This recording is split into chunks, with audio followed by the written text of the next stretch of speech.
Welcome to Coach Fireside Chat, the podcast where we strip away the glamour and get straight to the heart of coaching. No scripts, no filters, just honest, raw conversations with coaches who are out there making a real impact. I'm Karl Sandland, your host and growth strategist for coaches. I work with coaches to help them build, scale, and create lasting impact in the industry. And in this podcast, I sit down with experienced coaches to deep dive into their journey, their struggles, their breakthroughs, and their unfiltered take on what it really means to be a coach. Whether you're an aspiring coach looking to grow your practice, or you're searching for the right coach to support your personal or professional transformation, this podcast is for you. No fluff, no sales pitches, just real talk about the coaching world from those who are doing the work and changing lives. So grab a seat by the fire and let's get into it.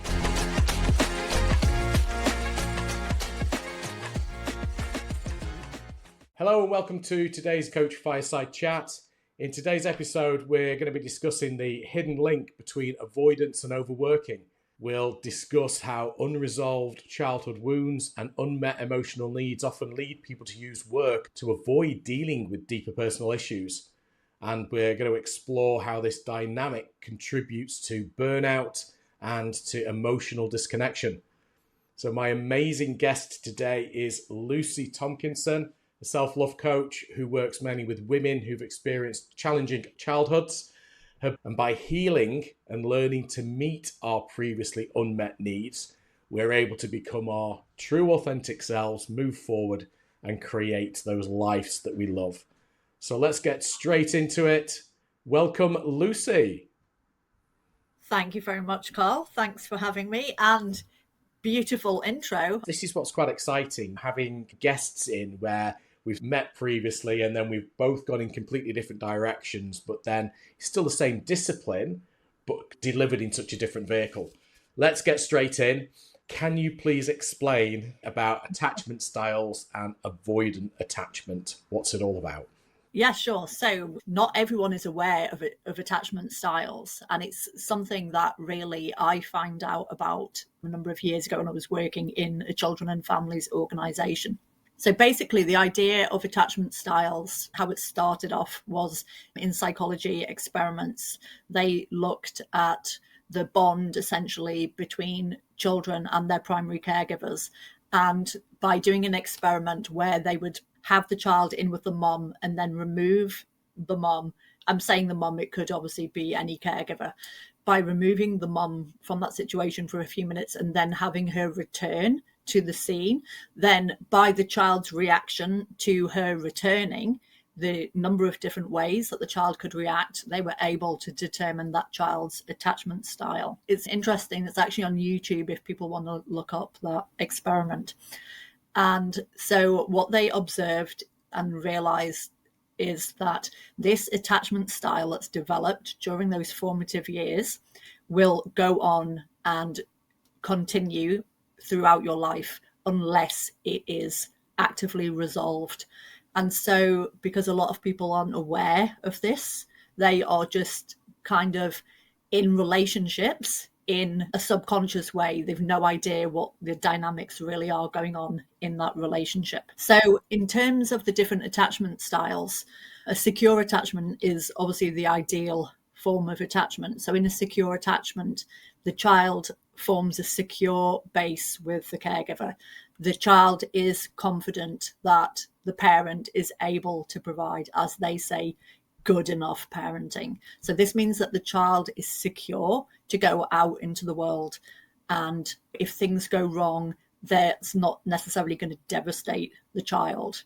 So they're sort of best equipped for the world if it's a secure attachment, right? Yeah. So if something goes wrong in the child's life, they know that they can rely on the parent to meet their emotional needs. They know that the parents are going to provide that comfort, that reassurance, that's going to sort of bolster them back up to be able to go back out to develop that resilience that you need in life. And then, so aside from that, if children don't develop that secure attachment, there are 3 different types of insecure attachments. which obviously the main one that we're going to be focusing on today is avoidant attachment.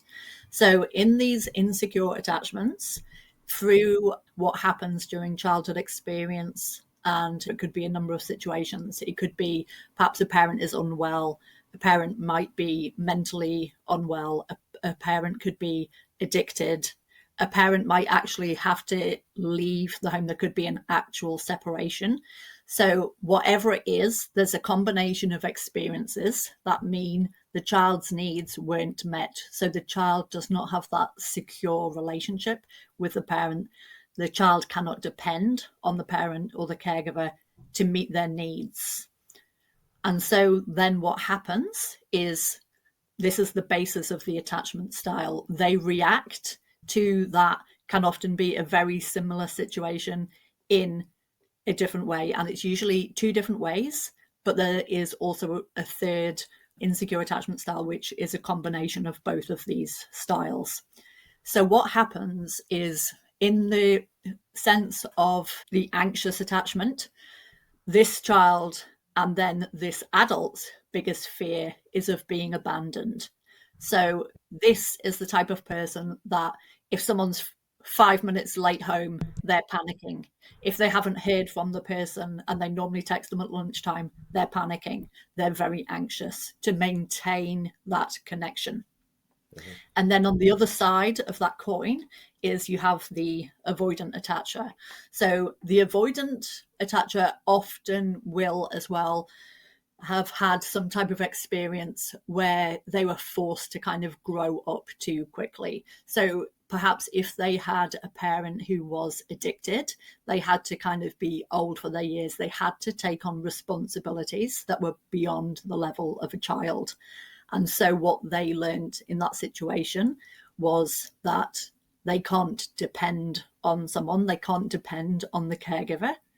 They also learned that there was no room for their emotions because the parent wasn't able to hear or see or feel their emotions because they had whatever was going on in their own life. And how child minds work is they will blame themselves for whatever the situation is at home. So what the child observes in a situation of neglect or abuse is not, oh, there's a problem with the parents. They internalize it as, there's a problem with me, and this I am not enough is basically the core wound. So in a sense, the avoidant attacher and the anxious attacher, and then you will have what is termed the fearful avoidant, which is a combination of both of those types of attachment. So what they learn in this sense is, they have that different coping style. So the avoidant attacher will learn to be very, very independent. They have to manage life on their own. So it's a different reaction in a sense to a very similar environment. So where the anxious person will be like, don't abandon me, don't abandon me. The avoidant person, in a sense, gets in there first and will always abandon, neglect the relationship because they feel confident that they're able to meet those needs. And the avoidant attachment style is generally more common in men, and you will find an anxious attachment is generally more common in women, but obviously there are exceptions.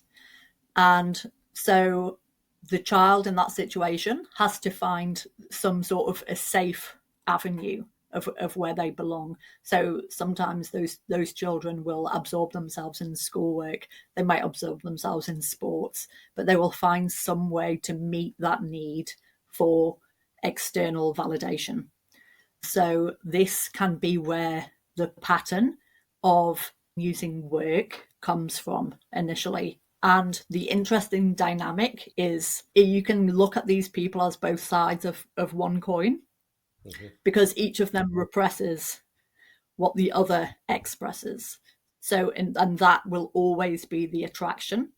There is always attraction between these two people, and it's always a toxic, chaotic relationship.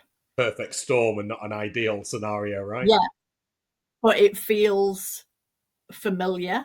It feels addictive. That will create that feeling of chemistry that is hard for both people to resist, because they're unaware of this subconscious dynamic.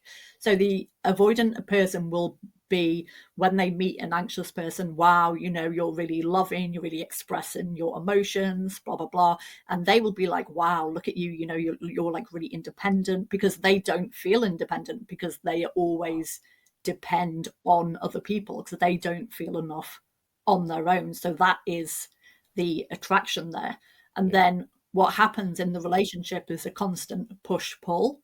The anxious person continually seeks reassurance, and then in the avoidance mind, that's their fear that they're not enough. They want to retreat, and then of course the anxious person goes further forward, and it's just that constant dance. Is it only within childhood that we create attachment styles? And what is classed as childhood? I mean, are we talking here very early years?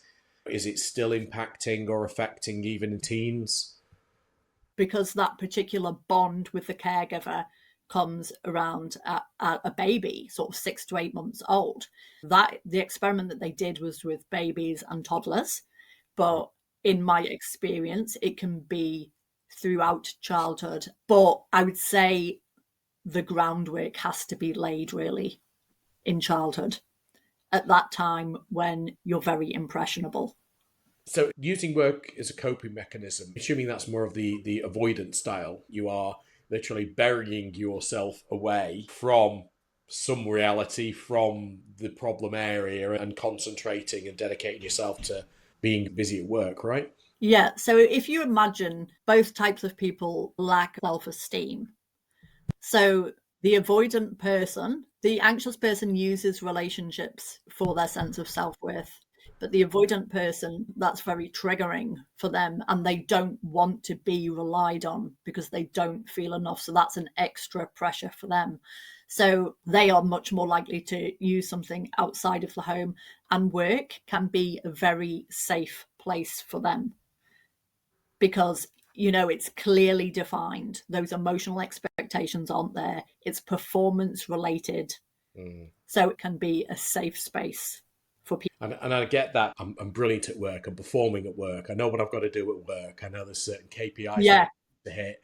It almost does become that safe haven. It does become that, well, at least I'm good at this, even if the relationship's going down the drain. But then you can't be at work 24/7. You've still got to then go back, and you've still got to be at home again at some stage, or in the reality. So is it a safe haven? Is it just a false construct that's being created? Obviously, if you think about it from a psychological perspective, an avoidant person is avoiding themselves.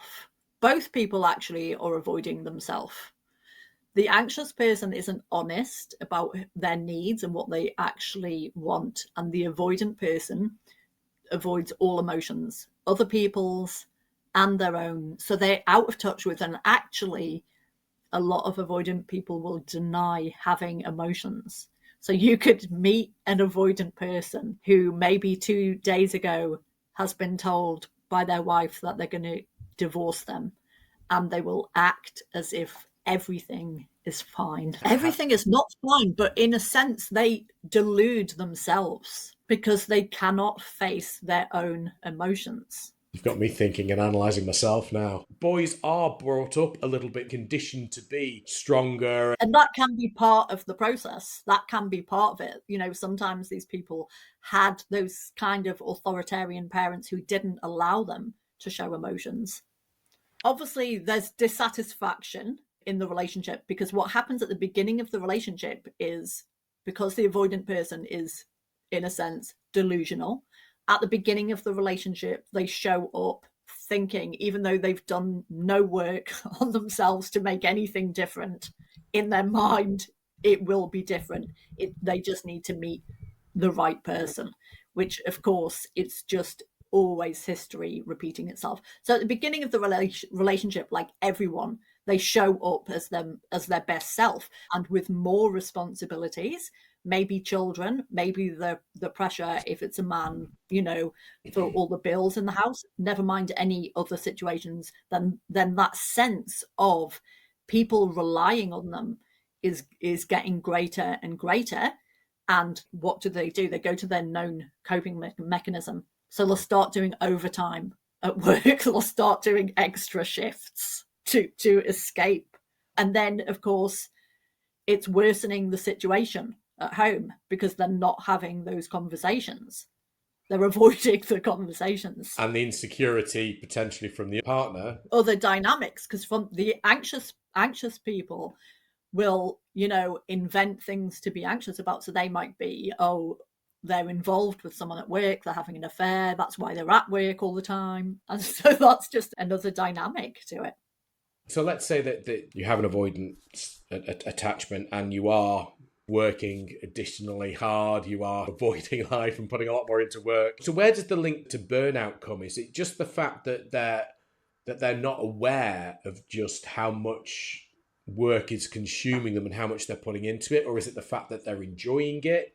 Can be a number of things. And then obviously particular triggers, like I said. So if there's like a breakup in the relationship, then the avoidant person's going to go to their safe haven. Or if there's financial difficulties, they're going to be doing extra shifts at work anyway. And the thing is, where the avoidant person avoids their emotions, they're out of touch with themselves in every sense. So they also avoid being in touch with their physical needs. They won't recognize the fact that they're tired. They will literally push and push and push themselves because they don't have that feeling of being aware of themselves at all. So they will just go and go and go, and they will, of course, then burn themselves out. Which is quite scary, really, if you think about it, the fact that they're just almost hardwired to just carry on. Yeah.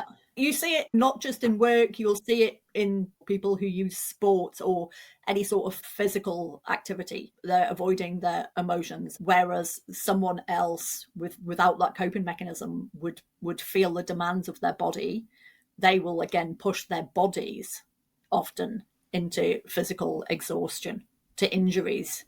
So how can you recognize it then? What's a strategy for recognizing? Because you hear about it all too often, going back to the whole work side of things again. You hear all too often of senior professionals burning themselves out, or not even senior professionals all the time. A lot of NHS workers will burn themselves out because they're constantly on it all the time. What are the key things that you need to watch out for? What's the difference between just working hard and this impacting you to the extent that you're going to get burnt out if you carry on? There are different scenarios, because you will also get people without avoidant attachment who may be working too hard because they're insecure, they're people pleasers, and that can also come into the avoidant attachment style. That desire to please people can also play into that. So obviously there are quizzes, assessments that you can do to identify your attachment style, but the key to think about is all those sort of questions, like how often do you make time for self-care? What is the quality of your relationships? How many close relationships do you have? You'll find a lot of people with avoidant attachment don't have a lot of close friends. They might have friends that they'll talk to every couple of months. They don't have those close relationships. So that can be a telling sign if you're a person who doesn't really have many close relationships. Are you prioritizing your rest? Are you prioritizing eating well, sleeping? Are you actually able to rest and unwind when you come home from work? What is the quality of your life like outside of work? And what is your motivation for going into work, for doing those extra shifts? Try to be really honest with yourself and think about what actually is your motivation there. What are you getting out of it? So let's take that to the next stage then. So let's say that you start recognizing some of these things. How do you change that dynamic then? Because this is the bit that intrigues me most about the work that you do and the clients that you have, because there's a lot of ingrained behaviors, right? Let's say that I've now got awareness that, okay, then, yeah, I've probably got an avoidance attachment. How do I take my 40 odd years of life so far and almost reprogram what it is that I need to do to now get a better version of what I'm doing? What you will tend to find, it's very rare that avoidant attachments will seek out any kind of therapy or help because they don't feel they have a problem. Like that to them is their coping style. Because most of our behavior and our beliefs are directed by the subconscious. So obviously the best way and the fastest way to get in touch with those beliefs is to use methods that access the subconscious. So the method that I use is inner child work, which people can access their inner child through visualization. But there are obviously other techniques like hypnosis, counseling, just normal coaching, and you will start to break down those beliefs. But really working with the subconscious, you will access those beliefs. So what you need to really do is you need to think back to those experiences that you had as a child to find out where these beliefs have come from, to find out why you're so uncomfortable with expressing emotions. There will normally be like a couple of key times that you will pinpoint where you felt maybe scared, where you felt not enough, that you started to bring in these coping mechanisms. So shadow work is another method that people use, energy work, and as I already mentioned, hypnosis as well. Psychotherapy, I suppose, old school. You mentioned earlier that it's more common that men have an avoidant attachment, and you work mainly with women, right? So the reason that I work with women is just because I coach people really around the experiences that I've had in my own life. So, and I think, just women feel more comfortable with women, like some of the experiences that we've been through, then it's easier for them to relate to me. And my own attachment style is actually fearful avoidant. Apparently that is the more serious one with more serious psychological problems usually. And so technically I can relate to both styles. It's interesting that you have the mix. So what happens with a fearful avoidant is they normally will lean one way or the other, but depending on who the attachment style of the person they get in a relationship with will bring out the other side of them. Are you trying to balance that person so that it doesn't have as much governance and control over what they think and believe? Or is it giving them coping mechanisms? Is it trying to remove it completely so it's not controlling them? I don't think it's something that ever goes away. It's something that you heal. It doesn't ever heal completely. Something that you learn to live with, and it's something that then has less power over your life through that awareness. And I think that's the difficulty. So anyone with any sort of insecure attachment is wired towards codependent relationships. And just like it's almost you can think of it as an addiction. So just like an ex-drug addict, an ex-alcoholic will always have that temptation. That temptation is always there with someone with an insecure attachment, because the feelings there when they meet that person, that triggers that wound that's in them. But obviously the more healing you do, the easier it gets. So basically, in answer to your initial question, what you're looking to do is look at the thoughts and the beliefs that are within the person that's making them behave in this way. So both people really don't feel enough. But in the case of the anxious person, their fear is, I'm not enough. I'm always abandoned. People always leave me. In case of the avoidant person, they think, I'm not enough. I don't want people leaning on me, right? I don't want anyone to depend on me because I'm not enough. And so what you want to really look at is you need to look at the beliefs that are underlying that. So in the case of the avoidant attachment, why do you always feel that you have to avoid your emotions? So for them, the key for them is to really be in a relationship with a person who is not very anxious. So both of these people will do better in a relationship with someone who is more secure. But you'd need to do a certain stage of healing for that person to be attractive anyway, because otherwise that person will feel boring to that person because they haven't got that dynamic that they used to.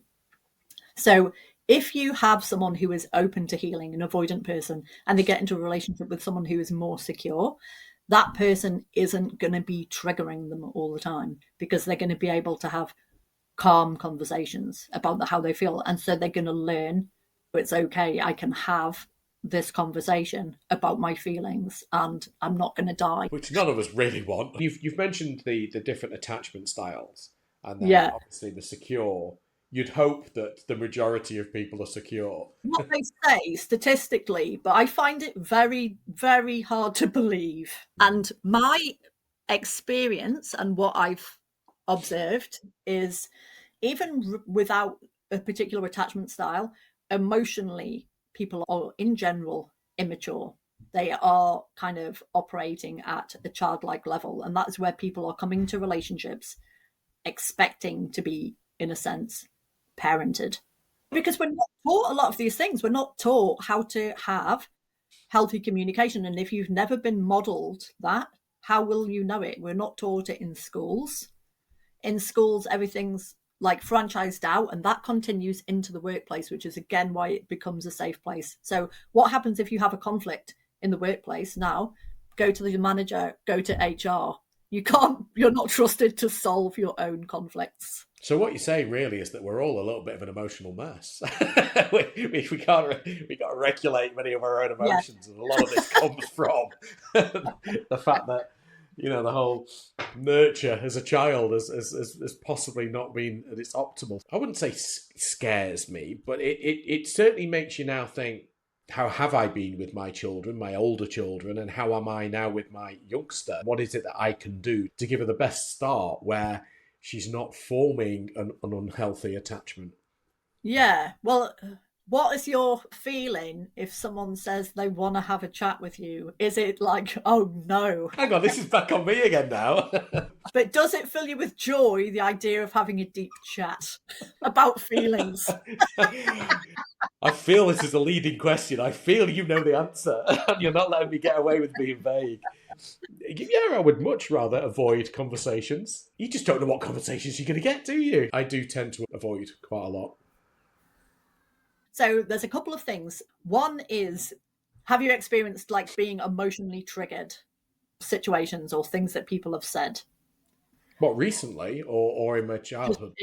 In general, as an adult.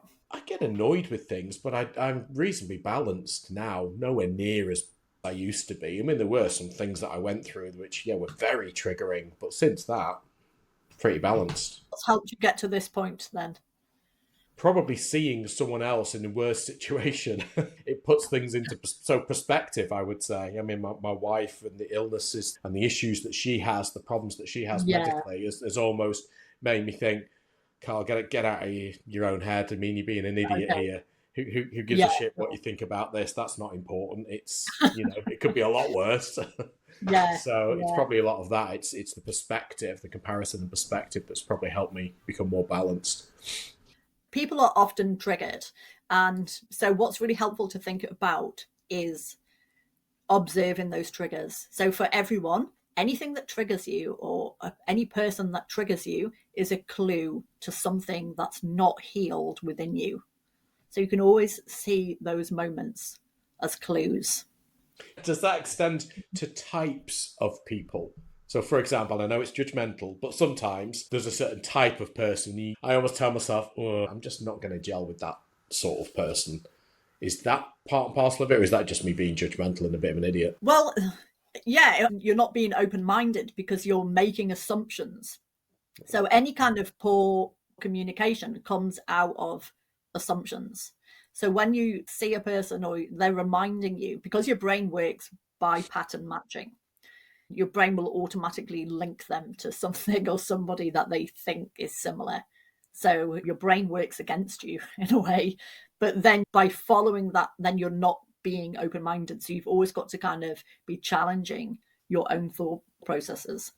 So when people are triggered, that's a big clue. So for example, if someone is criticized at work for something, people who aren't open to feedback, there's a lot of insecurities there, and that is very telling. Those are big clues to people. So if someone says something about you and you don't like it, the only reason that you're not going to like it is if it's not a nice thing and you believe there's some truth in it. Because otherwise, if you're secure in your own opinion of yourself, then you just think, no, well, I know that isn't true. In your mind, you're like, no, but if there's a doubt there, that's because you've got your own insecurities. So your triggers will always reveal things that need healing. And I think a really good clue, and for me, because I grew up in quite a chaotic house where there was no calm communication. Let's say there was no calm communication modeled whatsoever. So our communication then as kids was, and you see this in a lot of people anyway, particularly in their most intimate relationships, they're very reactive. As soon as someone says something, they're triggered and they'll fire back, because that's your fight and flight response. Automatically, you're defending yourself. So one of the most simple things and one of the most helpful techniques is, because of the structure of the brain, the primitive part of the brain, whenever you sense a threat, that's the primitive part of the brain immediately kicks in and will bypass the rational part of the brain, because that's what you needed in caveman times. You needed that fight or flight. And so it takes, and this is why, the thing about count to 10 is a thing, because it takes 10 seconds for the rational part of your brain to kick in. So even if you can learn nothing about communication, this is like a really simple technique, is just literally don't speak for 10 seconds. Just let your logical brain kick in. Yeah, and you will feel yourself calming down. And like, first of all, it's difficult to do, but the more you do it, the easier it gets. And it's actually quite satisfying being able to remain calm. And to be honest, and it is something that I've started to do over recent years an awful lot more, well, since coaching, because again, I automatically flip into inquisitive mode when someone says or does something, and then it does normally take a while for some thought to come into my head, but at least in that time I've been paused and not biting back, not reacting back. Yeah, because people are reacting, and then a lot of the time when people say things as well, it's their own projection. So if someone says something and you think that's a bit weird, that doesn't really ring true for me, you think, could that be their projection? So just in general, to like not personalize things that people say, because whatever people say and do is never about you. It's always their stuff. Everybody goes on about be you, be authentic, and care for people and care for others. And what we're basically saying or understanding is the fact that, well, subconsciously, we're putting out the complete opposite of being authentic, and we're just trying to deal with our own needs or insecurities. Most people, as you know, they're operating from that base fear level, and most people are not authentic, so they don't really know who they are. They're just being, what they've been molded into by society. So it's not all doom and gloom for the avoidant who wishes to evolve and is willing to embrace change. Is it me, or are you looking at me again? Feel that emotions are going to kill them. But surely there's some emotions don't serve us well. So somebody who's got an avoidant attachment style's got it figured out, right? Because not all emotions work well for us. No, because you can't actually avoid your emotions. What happens is then they're repressed in your body. And there's a very strong correlation between heart disease, fibromyalgia, joint issues, and repressed emotions, high blood pressure. Well, I didn't realise I was going to be getting a diagnosis with this fireside chat, so thanks. I'll avoid having you on again. It's interesting though, isn't it? Because again, even as coaches, we think we're a lot more aware of our own feelings, our emotions, how we think. And I certainly think I'm a lot more stable now than I was. But there's clearly some underlying issues still there that I've sort of probably pushed to one side. I've probably thought I've fixed myself enough now. I can operate at a better level. The rest can just sit over there for a little bit. But it just shows, There's layers to it, is what I'm discovering. It's like a constant lot of layers. Like, that's exactly what happens. You kind of think sometimes, particularly even like with certain issues, you think pretty much nailed that now, I've got that together, and then something else will happen and that will like pop up again, and you'd be like, God, it hasn't completely gone away. It's like, here's another layer. Gift that keeps on giving. Well, at least I'm not completely screwed up and got two different styles mixed. Hey, it could be worse, right? Well, I'm a rare person. Happy with that. Got the rarest attachment style. No, it's been, special. it's been absolutely fascinating and slightly worrying in a way. Not from my own sort of like diagnosis, but more, I guess, from the fact that, again, it just goes to show just how much is sitting there in our unconscious mind, in our subconscious, that we just don't really think affects anything we do, and yet it probably affects pretty much every decision you make, the way you see the world. It's crazy. It's scary. They reckon something like we're like 95 to 97% controlled by the subconscious. You're driving your car, you're in a subconscious mode because you're not in a high alert. You go into like a relaxed part of your brain. And you know yourself, you get somewhere, you've no real memory of that journey because you're just sort of on autopilot. Yes. Junction 11, Junction 12, Junction 17. Hang on a minute. Where did those other three go? Yeah, I know what you mean. It takes over. I think we might have to chat again to see if there's more work that I perhaps need to do with my inner child. In fact, one last quick thing. Is it always linked to either some sort of childhood trauma or abandonment or not enough nurture, not enough care? Or can it actually just be a brain chemistry? And is there any link with neurodiversity to having certain attachment styles? Well, interestingly enough, what I have started to theorize about, and which makes sense with the male thing as well, is how many men who thinking of themselves as being attached are possibly on the autistic spectrum, because to me that's an observation that seems to make sense, because people with autism struggle with that, being available to their emotions. And so I think potentially a research field for the future. Very interesting. But anyway, if the listeners want to get in touch with you to talk about attachment styles or to talk about some inner child work, to potentially look at working with you, what is the best way to get in touch with you, Lucy?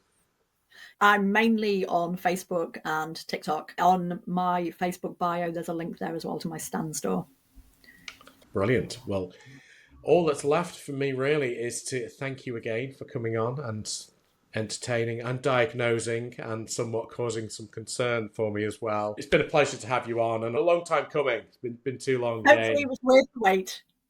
It was worth the wait. Joking aside, I mean, it has been very, very insightful. Thank you to Lucy, and we shall see you next time.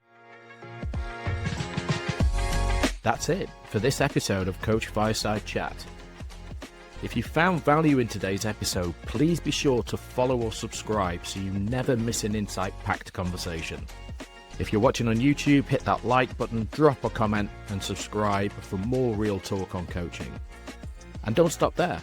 Check out other fantastic episodes where I sit down with more incredible coaches who are out there making a real impact. Thanks for tuning in.